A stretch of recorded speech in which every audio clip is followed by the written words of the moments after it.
De nouvelles interpellations ont eu lieu à Besançon après la nuit de violence urbaine qui s'est produite dans le quartier Planoise fin juin après la mort de Naël, tué par un policier en région parisienne. Des adultes ont été interrogés par la police. Ces derniers ont participé au pillage du magasin Euromarket selon le procureur de Besançon qui précise que l'enquête continue à avancer. Ils ont volé des denrées après que la grille du magasin ait été forcée par d'autres personnes. Ces individus étaient tous dépourvus de casier judiciaire. Ils auraient agi par effet d'aubaine. Parmi les majeurs, une personne âgée de 71 ans. Il explique qu'il a pris du chocolat, du saucisson, que c'était la fin du mois. Il dit avoir complètement perdu la boule. Certains font état d'un profond remords, a rapporté Étienne Manteau, le procureur de la République. Le parquet a requis des amendes importantes pour ces individus dans le cadre d'ordonnances pénales. Les mineurs principaux mis en examen, on en est à 5 aujourd'hui, dont un qui a été placé en détention provisoire, qui ont été identifiés, les meneurs principaux.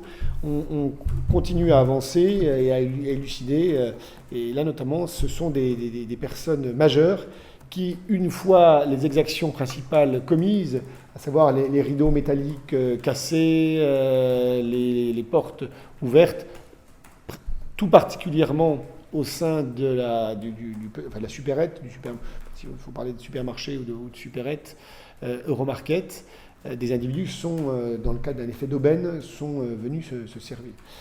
Et plusieurs personnes majeures ont été entendues, dont une personne âgée de 72 ans, 71 ans, pardon, qui a été entendu et qui explique qu'effectivement, il avait pris du chocolat, du saucisson, des autres aliments, etc., que c'était la fin de mois et qu'il avait il dit avoir complètement perdu la boule, mais qu'il parle d'un acte involontaire. Chacun appréciera, mais sur un plan juridique, il apparaît au vu des vidéos que c'était parfaitement volontaire.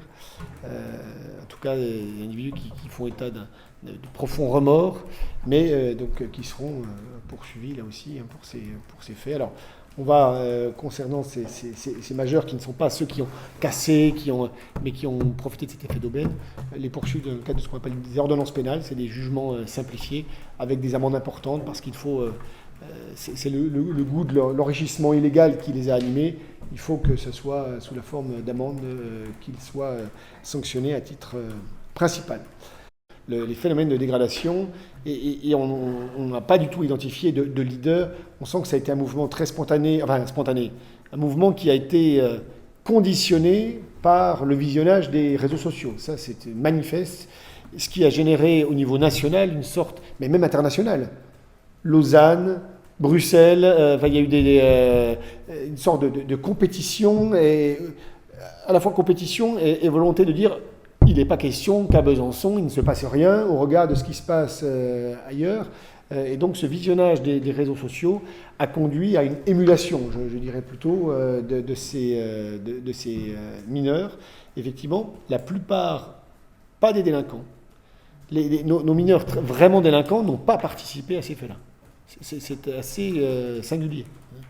Mais des mineurs, alors quelques-uns, l'un avait un passé pénal, ce qui a justifié son placement en détention provisoire, il sera jugé le 25 juillet, mais les autres, c'est des individus peu connus, pas tous domiciliés, je vous l'avais dit, à Besançon, certains sont de zone, résident en zone gendarmerie, donc un phénomène tout à fait singulier, même si la seule satisfaction,